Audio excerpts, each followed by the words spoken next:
oh, she looks guilty as hell. And then I'm looking at it and I'm saying, did you really say that? Mm-hmm. Did you really say that Caitlin Clark should thank her Heavenly Stars that she wouldn't be worth anything if she wasn't playing in the WNBA? Did you really say? See, all of these things that Nafisha Collier brought up. Let's talk about a conversation that might have just changed the future of an entire sports league. What you're about to hear isn't just gossip. It's not just drama. It's a direct, shocking accusation from inside the locker room that exposes what some are calling a war between the WNBA's biggest star and the very people who are supposed to be building her up. This is about money, power, jealousy, and a single question: is the WNBA leadership intentionally sabotaging its own golden era? If you want the full, uncut story of the controversy tearing basketball apart, you're in the right place. Make sure you're subscribed and hit that like button right now, because the details are about to get wild. This isn't just a sports story. It's a case study in what happens when old-school institutional control clashes with new generation of athlete power, and the fallout could redefine professional sports for women forever. Hey, Caitlin! Can you make it from there?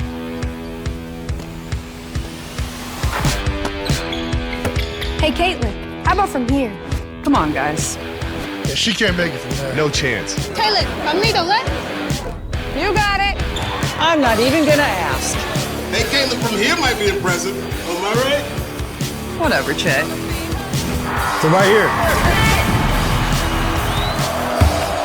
From there!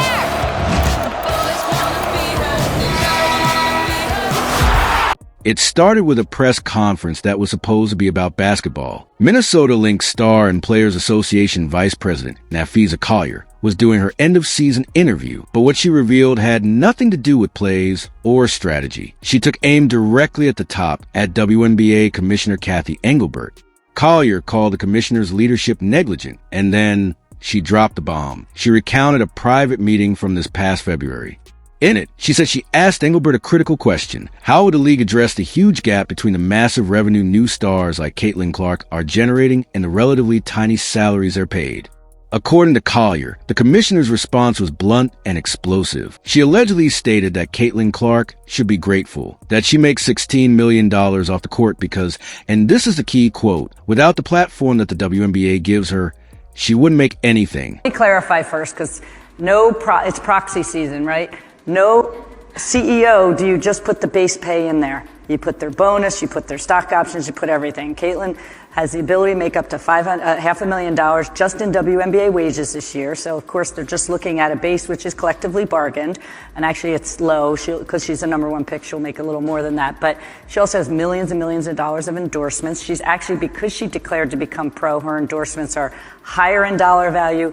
She has a global platform now, not just a U.S. platform. So she's going to do just fine, as will the top players in the league, as every league does. Also, there's comparisons to the men. Those men's leagues are 75 to 120 years old. We're tipping off our 28th season. I would say if you looked at them 28 seasons in, we're further ahead. But I realize we still have a lot of work to do. And it's all about the ecosystem. Let that sink in for a moment. The league's top executive, in a conversation with a player leader, reportedly dismissed the idea that a transformational talent like Clark has value independent of the institution. It framed her once-in-a-generation marketability not as an asset she built, but as a gift the league bestowed. This wasn't a leaked email or a rumor from an unnamed source. This was a player, a vice president of the union, looking into a camera and telling the world what was said behind closed doors. It was a direct challenge to the league's narrative, and it lit a fuse that's still burning. The shocking part isn't just the sentiment, but the source and the timing. For a commissioner to express this to a union VP during sensitive CBA negotiations suggests either a stunning lack of awareness or a deliberate flex of institutional power. It reduces a player's historic market success to mere luck, ignoring the years of record-breaking NCAA viewership, sold-out arenas on the road, and social media dominance that Clark cultivated before her first WNBA game. Lisa Bluter was in the commercial, Travis Scott was in the commercial, Travis Kelce was in the commercial, Jason Kelce was in the commercial, like the podcast thing, which we're going to get to that. This alleged comment exposed a foundational rift. Does the league see its stars as partners in growth, or as replaceable products on an assembly line? The public nature of Collier's revelation indicated that players are done having these conversations in the dark. They are forcing the debate into the open, knowing that public opinion, fueled by millions of new fans, is now their most powerful ally in a fight for recognition and fair value. To understand why that statement is so inflammatory, you have to look at the numbers. They tell a story that completely flips the commissioner's platform argument on its head. For the 2025 season, Caitlin Clark's total compensation from the Indiana Fever was approximately $114,000. That includes her base salary and bonuses for things like making the All-Star team and winning the Commissioner's Cup. Now, hold that number in your mind. Her off-court earnings from endorsements and partnerships? An estimated $16 million. Do the math. That means over 99% of her annual income came from outside the WNBA. It was super hype, and they also launched the campaign From Anywhere, which is just perfect for Caitlin Clark. And obviously, fans have been waiting for a CC's signature shoe for years. It feels like years at this point. She is now 2 seasons into the WNBA, and we've gotten the signature logo, and we've also gotten some merch, but that signature shoe is what everybody is on the edge of their seat for. And she recently went on New Heights once again to talk about her signature shoe, and she talked about the new technology that will be going into this shoe. Less than 1% came from her actual team salary. This isn't just a gap, it's a canyon. Her rookie contract, signed when she was drafted first overall in 2024, is a standard 4-year deal worth about $338,000 in total. In 2025, her on-court cash earnings were $78,066. Compare that to her portfolio: Gatorade, State Farm, Wilson, Nike. In August of 2025, Nike made it official, announcing Clark as a signature athlete with her own logo, apparel line, and a signature shoe set to launch in 2026. These aren't just endorsements. They are foundational partnerships with the biggest brands in sports, building an empire with Clark at the center. The financial reality is undeniable. Caitlin Clark's platform, the one that drives her value, isn't solely the WNBA. It's her own brand, built on record-breaking college performances, a charismatic playing style, and a connection with fans that transcends sport. The league provides a stage. Yes, but she's the one selling out the theater. The numbers scream that she is not a product of the league's machine. If anything, the machine is currently running on fuel she provides. This disparity highlights the outdated economics of the league. While franchise values are skyrocketing, some now estimated over $100 million, and new media deals are being signed, the direct compensation of players remains locked in a model from a previous era. The salary cap and rookie scale, designed for league stability decades ago, now look absurd when applied to a talent who moves the cultural needle. This financial picture forces an uncomfortable question. If the league's own salary structure is virtually irrelevant to its biggest star's wealth, what real leverage does the institution hold over her? It turns a traditional employer-employee dynamic on its head, creating a scenario where the player holds most of the power because her financial survival and superstar status are utterly independent of her WNBA paycheck. So, who is Kathy Engelbert, and where is this perspective coming from? Before becoming commissioner in 2019, Engelbert was a high-powered corporate CEO, the first woman to lead a Big Four accounting firm in the U.S. She was hired specifically for her business acumen to professionalize the league and broker bigger deals. From her chair, the platform argument has logic. She negotiated the WNBA's media rights deals. She oversees the league's partnerships and broadcast schedule. The structure she manages does provide visibility and a professional framework that doesn't exist in a vacuum. This is a classic institutional view. The league is essential infrastructure, and the players, even the stars, are beneficiaries.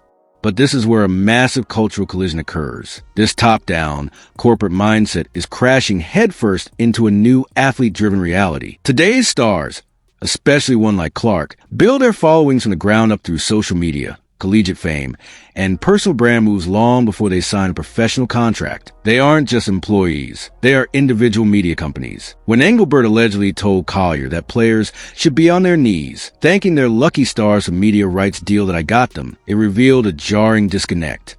It framed success as something granted by the executive suite, not earned on the court and amplified by modern fame.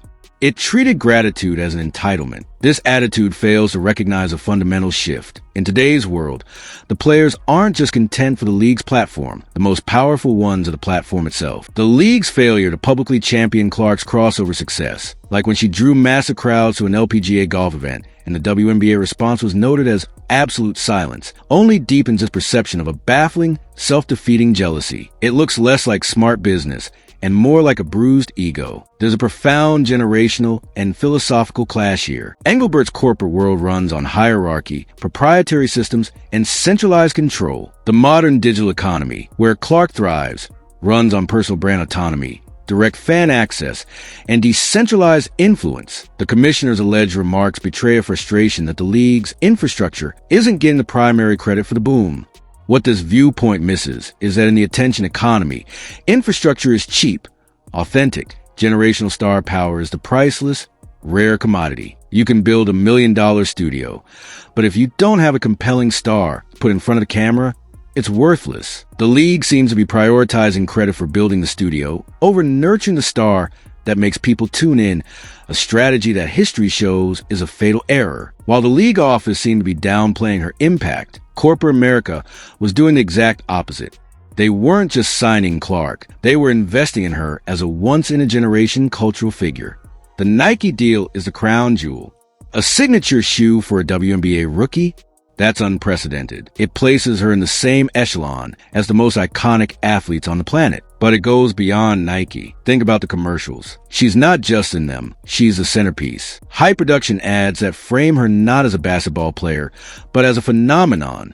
This corporate embrace sends a message that the free market understands what the league office reportedly struggles to acknowledge. Caitlin Clark's value is intrinsic and portable. Her appeal isn't confined to the hardwood. She draws eyes to golf. She moves merchandise. She makes ads go viral. This creates an impossible to ignore contradiction. Brands, the ultimate arbiters of commercial value, are screaming that Clark is a megastar worth tens of millions. Meanwhile, the very league she plays for operates on a pay scale where her salary is a rounding error in her total income. This dissonance makes the league's economic model look archaic. It puts the commissioner in an impossible position. How do you defend a system where your most valuable employee is paid a fraction of 1% of their worth by your organization? The alleged grateful comment starts to look less like a business stance and more like a defensive reaction to an inconvenient truth that corporate partnerships prove every single day. The narrative in these ads is crucial. They don't say, Caitlin Clark of the WNBA. They say, Caitlin Clark. They associate her with excellence, rebellion, and making an impossible shot from anywhere. They are selling her mythos, not her employer. This is how true global icons are built. The league's tension arises because it wants to claim ownership of a phenomenon that is inherently bigger than it is. Instead of riding the wave and using Clark's elevated platform to boost every other team and player, which is a proven model in every successful sports league, the alleged internal resentment creates a pointless and damaging internal conflict, confusing fans and potentially alienating the very casual viewers the league has sought for 28 years. The fallout from Nafisa Collier's revelation was immediate and furious. Fans flooded social media, trashing Engelbert's leadership and accusing the league of profound ingratitude. Media personalities, including prominent voices who have supported the WNBA for years, expressed disbelief. The story wasn't just about one comment. It became a vending point for every simmering frustration. Collier herself had tied the remark to other issues, like poor officiating, recounting that when she asked about that, Engelbert allegedly retorted, "Only the losers complain about the refs." This painted a picture of a leadership style that was dismissive, combative, and out of touch with the players' day-to-day experiences. For many, this wasn't an isolated gaffe. It was evidence of systemic failure to protect and promote the league's assets. The conversation quickly turned to player safety, especially given the physical play and hard fouls Clark faced during her rookie season. If the tone at the top is one of resentment rather than celebration, does that trickle down? Does it create an environment where diminishing the star is subtly encouraged? These might be speculative questions, but in the core of public opinion, they became part of the narrative. The controversy also united players in a way that pure salary negotiations might not. It was no longer just about money, it was about respect. When a star of Collier's stature publicly challenges a commissioner, it gives permission for others to question the direction of the league. This public airing of dirty laundry, just as the league is enjoying unprecedented growth, is a crisis of leadership. It exposed a rift not between players, but between the players and the office that governs them. The fallout created a clear us versus them dynamic, with fans and media squarely on the side of the players. Hashtags demanding change trended. Commentators asked if Engelbert, despite her business credentials, was the right cultural fit to lead a league of powerful, modern athletes. The incident became a lens through which every past controversy, from travel conditions to marketing missteps, was re-examined. It risked permanently painting the league office as the antagonist in its own success story, a devastating narrative for an organization that has long fought for positive public perception. The trust between the players' union and the commissioner's office, essential for navigating the league's rapid growth, appear to be shattered in a single press conference. There's a crucial layer to this story that makes the financial and corporate dynamics even more staggering. Caitlin Clark barely played in 2025. Her season was decimated by injuries. A right groin injury, a left quad issue, a bone bruise in her ankle. It was a brutal run of bad luck. She was limited to just 13 games, unable to string together more than 5 consecutive appearances. In late September, she was officially ruled out for the rest of the season. This context is vital. Her $16 million in endorsements wasn't earned during an MVP campaign where she was on television every night. It was secured and paid out during a season where she was mostly sidelined. This proves beyond any doubt that her valued brand is not tied to her weekly stat line. It's tied to her identity as a trailblazer, a record setter, and a person who moves the needle regardless of whether she's in uniform. For the league, her absence was a tangible blow. The Indiana Fever and the WNBA at large missed countless highlight reel moments and sold-out road games. Yet, for her brand partners, the investment never wavered. This separation between athletic performance and commercial power is a final nail in the coffin of the old-school platform theory. It shows that Caitlin Clark, the icon, is a separate and more durable entity than Caitlin Clark, the WNBA point guard for the 2025 season. Her marketability is resilient, which makes the league's reported pettiness look even more short-sighted. They had a star who could draw interest even when she wasn't playing, and instead of leveraging that unique power, the allegation suggests they try to put her in her place. This injury context transforms the story from a sports debate into a pure business lesson. Brands are not betting on Clark's 2025 points per game average. They are investing in her lifetime cultural equity. Her value is based on her story, her appeal to a new demographic, and her potential to inspire purchases for decades. This is the definition of icon status. The WNBA, by focusing on a narrow season-by-season platform argument, is missing the bigger picture of what they have in their possession. They are viewing a Michelangelo sculpture and complaining about the cost of the marble block, while the rest of the world is already lining up to see the finished masterpiece. So, where does this leave the WNBA? At a crossroads. The league is in the midst of negotiating a new collective bargaining agreement, the contract that governs all players' salaries and working conditions.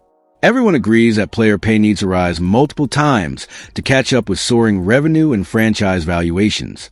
But this public drama throws gasoline on those negotiations. The players' union now has a powerful, emotional rallying cry. How can they trust leadership to fight for their true value when the commissioner allegedly tells them to be grateful for crumbs? The Clark phenomenon has already forced changes, like the league adopting charter flights for all teams, a direct response to the standards her stardom demanded. The next battle is over the fundamental economics. This controversy also poses an existential marketing question. In the history of sports, when a league gets a transcendent star, a Jordan, a Gretzky, a Tiger, the smart move is to clear the runway. You build everything around them. You celebrate every milestone. You make sure the world knows they are yours. The alternative, the path of resistance, of trying to force them into an old hierarchy, is historically a recipe for missed opportunity. Some fans are now openly asking if elements within the league are more concerned with control than with growth. Is this a deliberate sabotage of momentum or just catastrophic tone deafness? Either way, the effect may be the same. Caitlin Clark doesn't need the WNBA to be a millionaire or a global icon. The evidence is in her bank account. But the WNBA, if it wants to reach the financial heights it dreams of, desperately needs Caitlin Clark and the next generation of stars she inspires to believe in it. The alleged words in that February meeting didn't just insult a player. They revealed a mindset that could, if not change, sabotage the league's own future. The ball is now in the commissioner's court.